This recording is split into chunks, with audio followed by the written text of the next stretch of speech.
Hello card fighters, what's going on? This is Josh from Team GOC, and I'm here to bring you another deck profile. This one's going to be, obviously, of my Kagero deck. Little history about me and Kagero.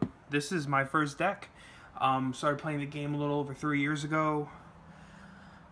Found out about the game from one of my friends. Found a card shop back in New York, which is where I'm originally from. Started watching the show. Saw Kai. Saw Fire Dragons. Never looked back. Opened up a trial deck. One of my best friends was now one of my best friends. Guy I just met when I started going to the shop was like, "Come here, look at this case of singles. You see that card down there? That's your Charizard to your Charmeleon," which means that was my Draconic Overlord at the end that was in the case. And Charmeleon was obviously my Draconic Overlord. And then once I started playing the deck, I've never looked back. Really got into Vanguard. I love the deck. I love the way it played. I still love the deck, even though it's a lot slower now. Back then, that was the meta. 3 months into my first Bushy Road Regional, I was only playing the game for 3 months, and it was a New York Regional. Ended up making top 8 with only 3 months of playtime, and ended up winning in top 8. Back then, we actually got, they weren't tournament mats per se, they were actually like Vanguard mats. Like the ones you get from like set releases or, you know, stuff like that. And I ended up getting one mat in particular, and it was pretty funny because I was playing this deck, and the mat I got was this one. So I go into this tournament, make it to top 8. Didn't think I was going to make it to top 8. I was going in just for the experience and playing with my friends. Made it to top 8. Lost in top 8, but that was okay. I was just happy to make it here. Got this mat, matched my deck, went with everything. I was super happy. So that's a little background on me and the deck. So we're going to get right into our deck profile. I'll explain a couple reasons why I play some of the cards I do play. So let's get right into it with our starter. So we have Dragonite today as our starter. Now, there's a couple of different starters you could play. Right here, you'll see I have Lizard Hero Undu here and Red Pulse Draco Kid here. Lizard Hero Undu's skill, we'll start with him. Activated GB1, Counterblast 1, put him into the soul. Search your deck for a card with Overlord, add it to your hand. Card's good, guarantees you an Overlord search. Problem with it is that it's Generation Break locked. You might need the grade 3 before using his ability because you don't have one, which in this deck tends to not be a problem. The other problem is the fact that since it is GB locked, it is prone to being retired before you get a chance to use it. So yes, that can also be an issue with it. So you have your options.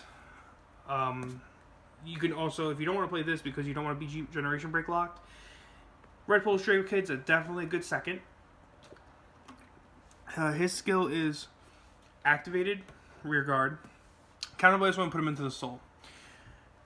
When you pay the cost, pretty much you get to search top 5 of your deck, add a grade 3 from among them to your hand, and then shuffle. So he's not a Generation Break lock, so you can do him early game. You know, when you get your first damage, you want to use him, try to get yourself that grade 3. The only problem is, unlike this card, this is not guaranteeing you a grade 3, it's just letting you search. I don't play either, because I play 9 grade 3s in the deck. I usually open up with at least one. I like board control. So we play Dragonite today. And his skill is auto rearguard. Put him into the soul. When your opponent's rearguard is put into the drop zone due to an effect of one of my cards, pretty much I get to pay the cost. And then if I do, my opponent chooses one of their rearguards and retires them. So pretty much I use something, whether it be Gatling Claw, Denial Griffin, Draconic Burnout, what have you. This guy can go off with that. Does not cost me a Counterblast. It is not Generation Break locked. So it's early game, it's really good, and in a deck where retiring is pretty important, because since this is a grind deck, I want to try to chip away my opponent as much as possible. This allows me to do that. So this is my personal preference. Again, you can play any starter. There is no wrong answer. We're going to go right into our triggers now. So to start it off, 4 Dragon Knight Janet, or Janet, or however you pronounce his name. I don't know. But it is your basic named Vanguard critical trigger. So this one works with, you have a Blade Master Vanguard, which is what our stride is. And since we go into our stride quite often, it's definitely worth playing this guy in the deck. So when your Blade Master Vanguard attacks, if he's on the rear guard, you put him into the soul. You give your Vanguard plus 5k power, draw a card. This works well with Blade Master because of Blade Master's own ability, so having a bigger attack power is really important. And letting you recycle cards to draw cards you might need later on is also very important. So that's definitely why we want to play him at 4. And then we play 3 more crit, which makes it 7 crit. So we're playing 3 Red Pulse Draco Kid, 3 Dragon Knight Jeanette. We play specifically, Blu-ray Draco Kid, not Red Pulse. Blu-ray Draco Kid because it's a crit, I like the art, and it's a Flame Dragon. So it's searchable with the Legends searchability. So that's it for those. Next, we're going into our draws. We got 4 Gatling Claw Dragon. Still one of my favorite triggers, period, the end. Definitely the best draw trigger in the game. Skill is simple enough. Activate, Counterblast 1. Put this unit to your soul.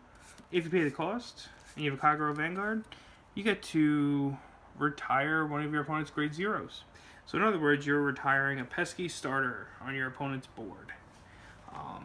Whether you're playing against Shadow Paladins and they need their starter to do shenanigans, or any other deck for that matter. Gear Chronicle, you want to retire their TikTok worker, even though they're going to get it back with their G-Guard anyway, they won't have it early, so you get to do it with this guy. And then I play 5 draw, so I play 1 Seal Dragon Art Peak. That's your Seal Dragon Margle clone. You're never really going to use it, so put it into the soul and get something 3k. You might, most of the time you're not going to. You'll probably ditch it with a PG or with the Conroe ability. And then to round things off, of course, 4 heals. Healing at 6 damage, or just healing in general, is good.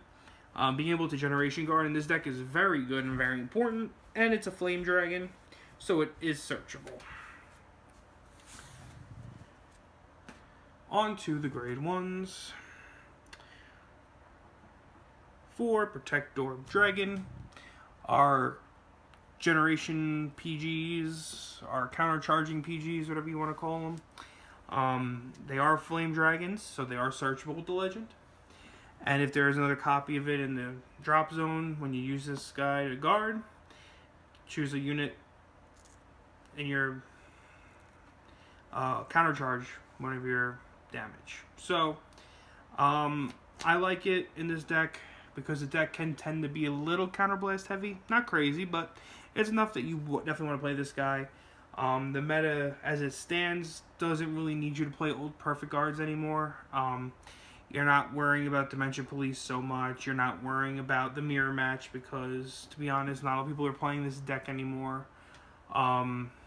So, since everything is very just big rear guards and hit face oriented, you don't need those other ones. You really need the counter charge, so these are very important to play, which is why they're still pretty expensive.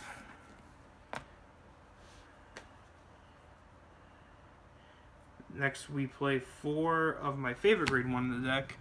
It is Lizard General Conroe. Lizard General Conroe is a very, very important card in this deck for multiple reasons. And it's because of both of its effects. So, we'll go over the effect. So, pretty much what it says is when it's placed on rear guard, you choose a grade 3 from your hand and reveal it. When you do that, you can search your deck for an Overlord, add it to your hand, then discard a card. So, early game it's really good. Let's say you have Spherical Lore in your hand, and he's the only grade 3 in your hand. and he's not an overlord, so you don't want to ride him. You call him into rear guard, reveal it to your opponent, search your deck for that overlord, add it to your hand, and you can discard anything. You discard a draw trigger, whatever you want to discard. If you already have an overlord in hand, you want to activate this to deck thin, you could do that, and you could discard an overlord to make your Draconic Burnout active. You already have an overlord and you want to activate it because you have no stride fodder in your hand. By all means. You know, it has multiple purposes. This card's very versatile, which is why I like it. So that's why we play it at 4.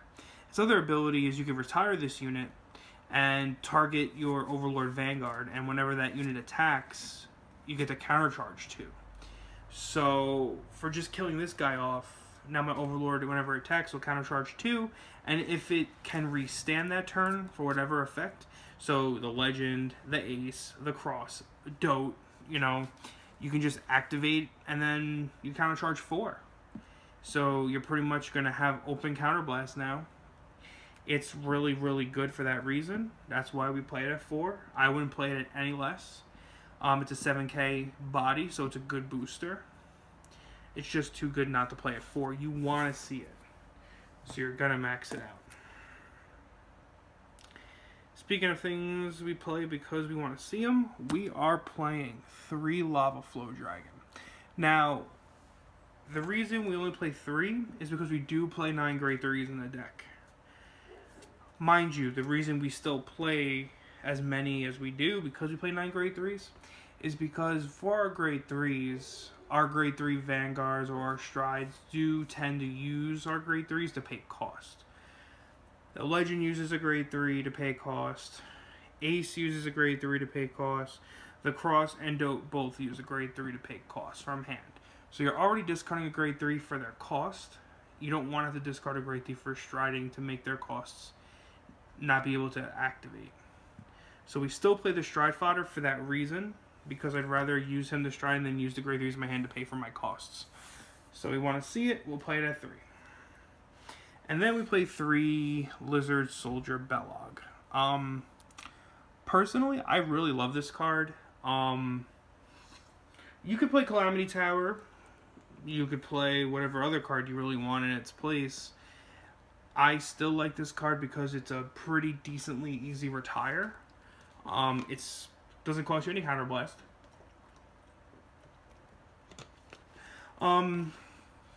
Some people still, even though this card has been out for a while and people should know the ruling by now, can be a little confusing. So what I'm going to do is I'm going to read the card and explain its effect.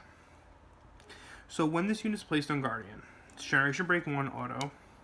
Choose one of your Vanguards, and until the end of the battle, it gains this ability. Auto. Vanguard. At the end of the battle that this unit was attacked, if the attack did not hit during that battle, choose one of your opponent's rear guards that are at rest and retire it. Now, the reason why I say it's a little confusing is because there's timings now. So, the best way to explain it is to compare it with the Nile Griffin. So, let's say your opponent's using Gear Chronicle, and they go attack with Mellum. You go Denial Griffin, you get to retire the Mellum, because let's say they have a TikTok worker on their rear guard, and they want to time leap it.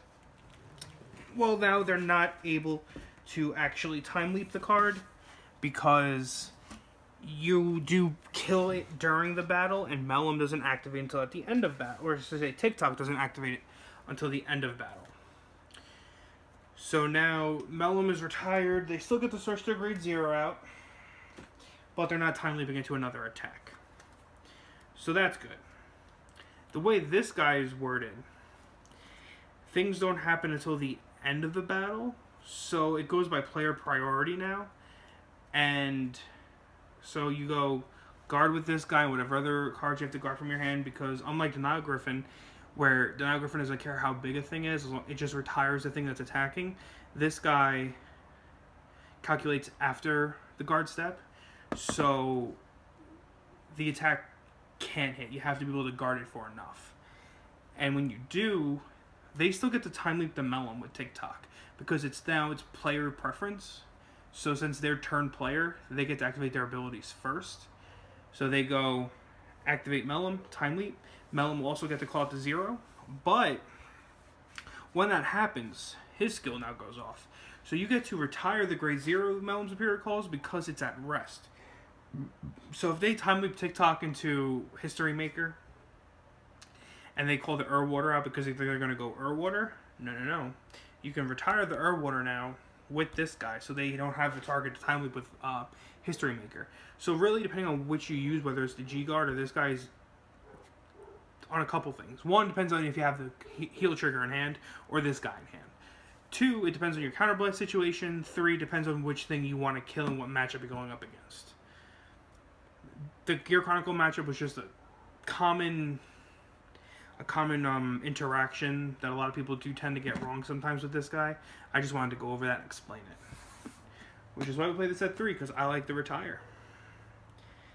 Now into our grade 2s.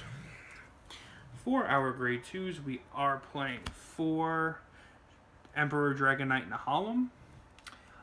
Emperor Dragon Knight Nahalem is probably the best grade 2 in this deck. No, I'm going to restate that. He is the best grade 2 in this deck because he is our main attacker.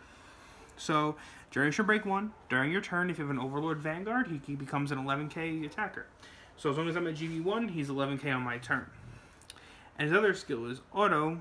When your grade 4 or greater Vanguard attacks, this unit gains plus 5k. So if you have an Overlord Vanguard that's attacking twice, that's grade 4.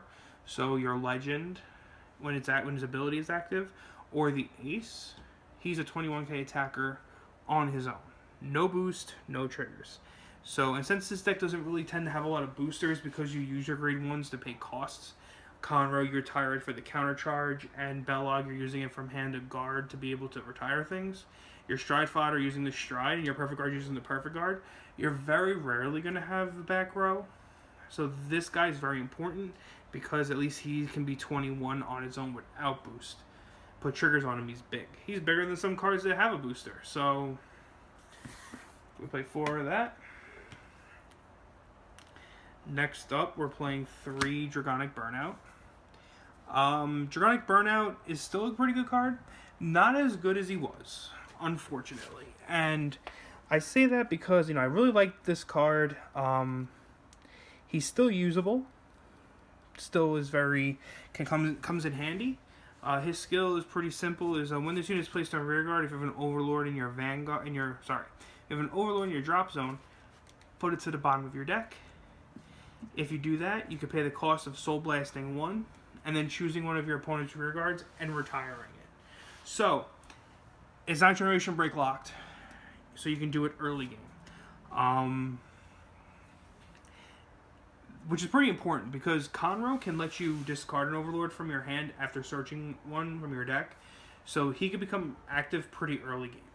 Which is pretty important, because now you don't have a Gatling Claw, you can use this guy to retire one of your opponent's starters, or any other rear guards that could become a problem later on. Also, he combos with Sade.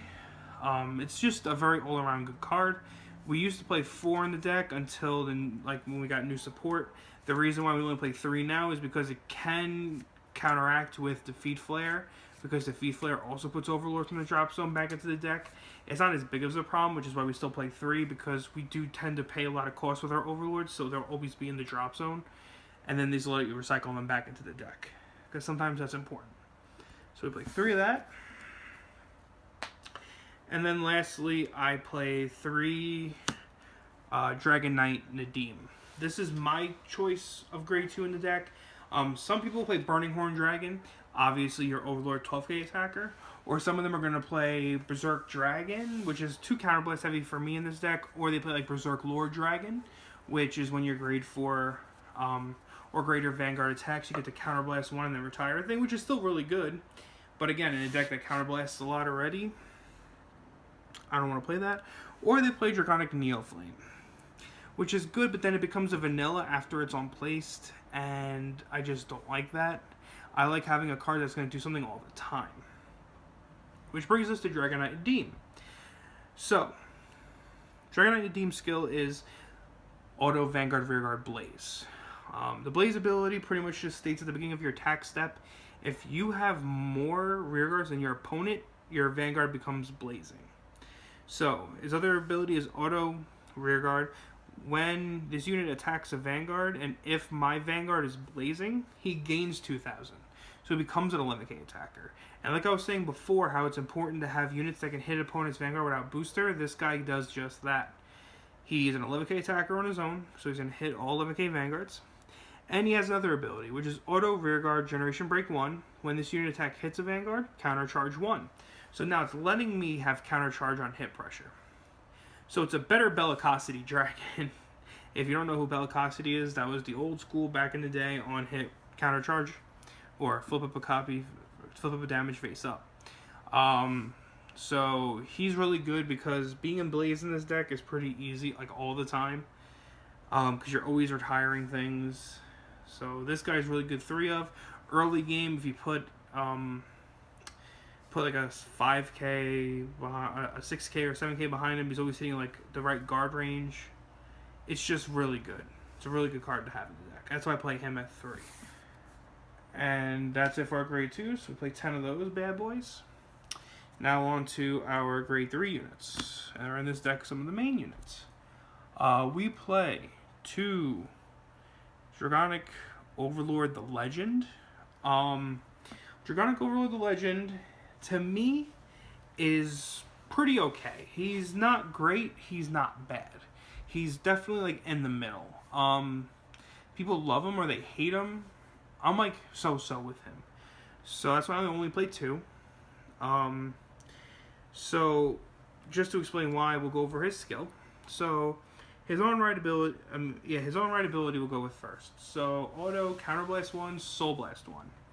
When this unit is placed on Vanguard, you may pay the cost. If you do, look at 5 cards on top of your deck, search for up to 1 Flame Dragon from among them. You reveal it to your opponent, and you put it into your hand and shuffle your deck.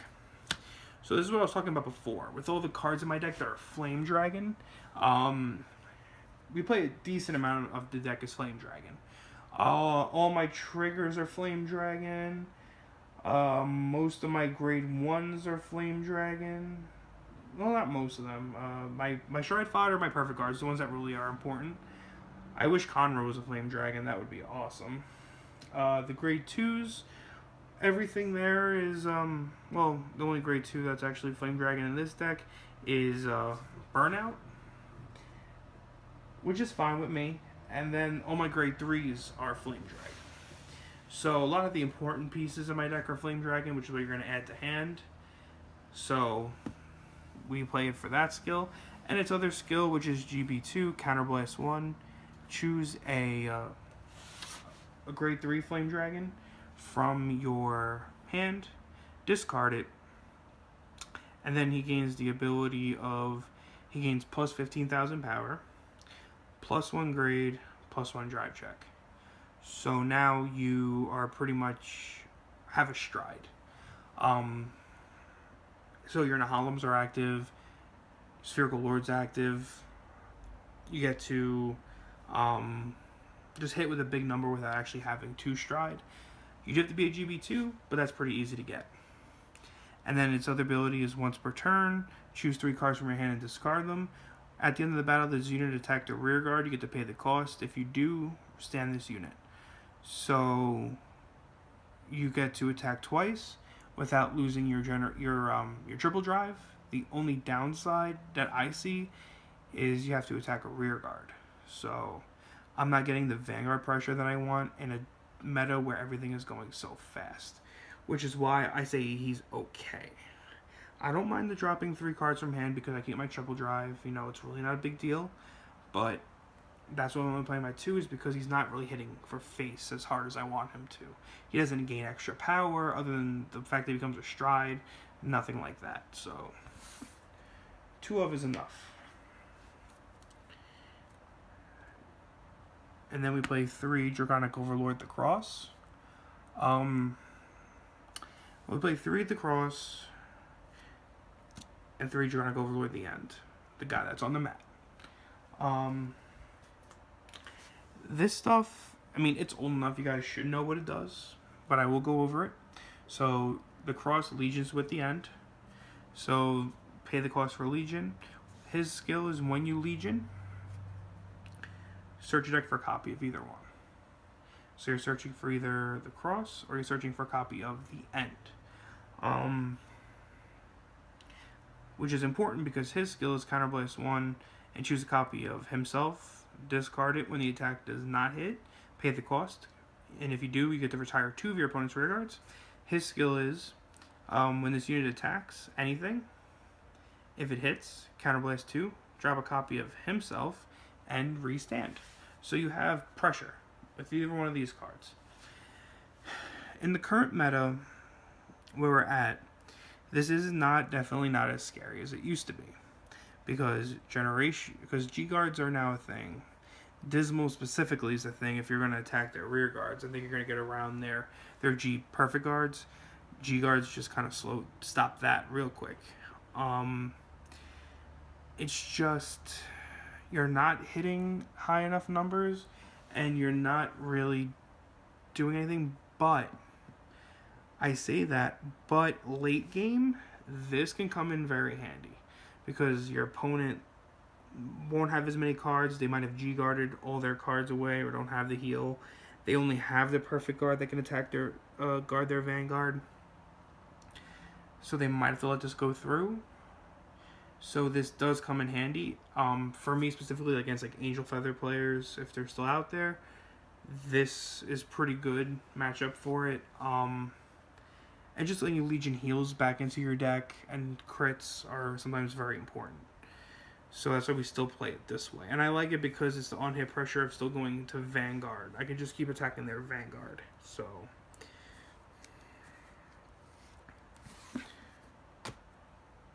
and I play one more grade 3. It's one Spherical Lord Dragon. This is the reason why I only play 10 grade 2s in the deck, is because this is like my 11th grade 2, quote unquote. It's my 5th in the Hollow. So it has the same ability. So it's Generation Break 1 when you grade 4 or greater Vanguard with Overlord and his card name attacks, he gains 5k. Nahalem gains the 5k if any grade 4 greater attacks. He has to have an Overlord Vanguard. Just so you know. So this card like has to be like, as long as there's an Overlord Heart or Overlord Stride, it doesn't matter. Only time he'll activate. And he has the on-ride ability of Counterblast 2. When this unit's placed on your Vanguard, you can pay the cost, search your deck for an Overlord, write it as stand, and then call this guy to rear guard. Most of the time, you're going to always open up with the Overlord, so you don't really have to worry about it. And if you don't, and you only open up with this guy, I mean, you can at least get the Overlord back. So yeah, so that's why we play the one-off. It's like playing the 5th in the Hollow, so if you need that extra attack pressure, you have this guy. Now we're going into the G zone. And we'll start off with our G guards. Start with Flame Emperor Dragon King Azulorb Dragon. Pretty good card. He is our Fighters Collection Generation guard. Pretty simply put is that if my opponent has 4 less rear guards, he gains 5k shield, so it's a 20k shield card. I play this over playing like another Denial Griffin or a Second Defeat Flare because those cards are good, but sometimes you actually need the extra shield. It's more important. So having this as a 20k shield is good, and it's the only other generation guard other than Denial Griffin and Defeat Flare that we have as of right now, until Kagero gets more support in the future. Next, we play 2 Flame Wing Steel Beast Denial Griffin. Arguably one of the best G Guardians in the game. So his skill is simply enough put is Counterblast 1. When this unit is placed on the Guardian Circle, you get to pay the cost. If you do, choose the attacking unit and retire it. And it doesn't matter if their unit's attacking a Vanguard or a Rear Guard, you can activate it anytime. So it doesn't matter how big it is. So if you're playing against Genesis and they're using their silly Wise Man loop combo, you kill it. Shut it right off. Sanctuary Guard, they want to go Lou and call out extra Blaster Blaze and do shenanigans, you kill it before they do that too. Anything. They're attacking with it, you kill it. Combos with Side. It's just silly good. And you really only need it at 2 of, so. And then one of our sexy SGR-ness of our Supreme, Heavenly, Emperor Dragon, Defeat Flare Dragon. So his skill, simply enough put, Counterblast 1, and choose 2 grade 3 or greater Flame Dragons from your drop zone, and then put them on the bottom of your deck. When this unit is placed on Guardian Circle, you can pay the cost. If you do, you choose your opponent's back row and retire it. So, depending on the matchup is when you're really going to use this guy. You're not going to use him as much as you might think. I mean, he's still a good card. But, like, let's say you're playing against specifically, like, Sanctuary Guard. You're killing their back row, you're killing their boost. You're playing a Shadow Paladin, and there you go, Spectral Blaster Diablo, and, you know, they retire their units at the end of the battle. You're killing their back row, they might not be able to retire anything. You know, it's just it has good matchups, and even if it's just whatever, and you're just doing it to retire their back row, no matter whatever clan they're playing, their Vanguard, your opponent's Vanguard, loses the boost of the unit in the back row. Because it's all about the timing when you use this guy. So they become just a normal, whatever their attack was before boost. So it's a good one of. You're not going to use it more than one time if you use it at all. Yeah, so definitely play that. Now into the strides. So I'm playing these 2 cards right now because they are both my first strides. So depending on where I start off with the deck, is which guy I'm going to go into. So we'll go over this guy first. So that is Supreme, Heavenly, Emperor, Dragon, Vortex, Desire. His skill is on attack. You could choose a unit from your G zone, turn it face up. If you do, if this unit attack hits, I get to retire one of my opponent's rear guards for every Flame Dragon on my Vanguard circle. That also does include the heart. So every grade 3 in my deck is a Flame Dragon. So it's going to usually retire 2. If I'm in Legion, it would retire 3. Just to keep that in mind. And then I have Dragon Knight Mustafa, which is activated once per turn, Counterblast 1. Choose a unit from your G zone, turn it face up. If you pay the cost, I get to retire one of my opponent's rear guards. So, benefits on both. This guy, Desire, does not cost a Counterblast, and has the potential of always retiring 2, minimum. Mustafa, Counterblast 1, turn something face up in your G zone, and this guy is guaranteeing you a retire. He has to be on hit. He's guaranteed, but he's only killing 1. He's killing 2, most of the time guaranteed. The reason why we play either one is because, depending on the matchup, if I'm playing against someone where they only have like 1 or 2 things on their field and I really don't care enough about them, I'm going to play this guy just for the on-hit pressure or force the perfect guard out of their hand or G-guard.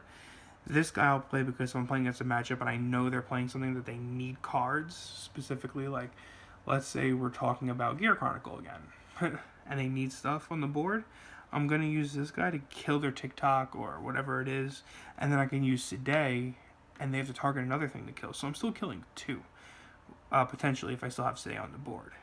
So either one has their strength and their weakness depending on your matchup, which is why I play 1 and 1. They're both still pretty good first strides. And they both flip up a card from the G zone, which you're going to flip up is probably going to be one of these. Which is Supreme Heavenly Emperor Dragon, Dragonic Blade Master Titan. This card is one of like those MVP cards of the deck. It's the card that Kagero's always needed, the stride, and you know, it's really was getting to like to that point where, you know, this guy can really change the game, but then they stopped supporting Kagero again after set 8, and we're not getting supported again until who knows when.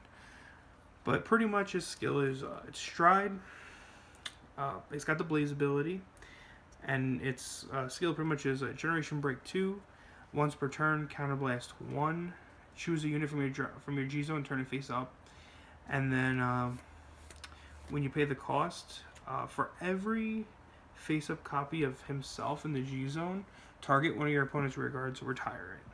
And then continuous if this unit's blazing and gains a crit.